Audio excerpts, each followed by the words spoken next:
নামী টেলিভিশন চ্যানেলে গানের রিয়েলিটি শোয়ের সুযোগ পাইয়ে দেওয়ার প্রলোভন, তার ফাঁদে পড়ে দফায় দফায় কয়েক লক্ষ টাকা খোয়ালেন মধ্যম গ্রামের এক মহিলা।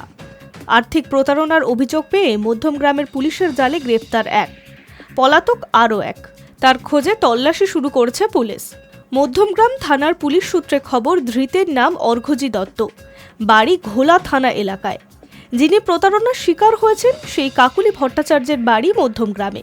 স্থানীয়রা জানিয়েছেন, কাকুলির সঙ্গে বছরখানেক আগে পরিচয় হয় ধৃত অর্ঘ্যজি সহ আর একজন অভিযুক্তের।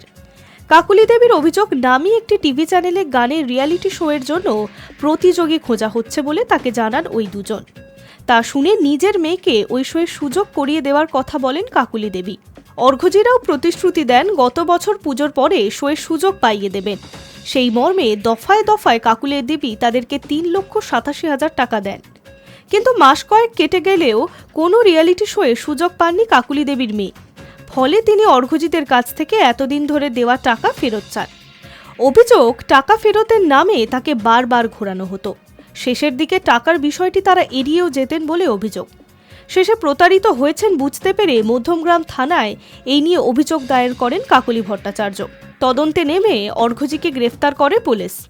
শুক্রবার তাকে বারাসাত আদালতে পেশ করা হলে 3 দিন পুলিশি হেফাজতের নির্দেশ দেন বিচারক। তার বন্ধু আর এক অভিযুক্ত এখনও পলাতক। সেই পলাতককে খুঁজছে পুলিশ। High news network.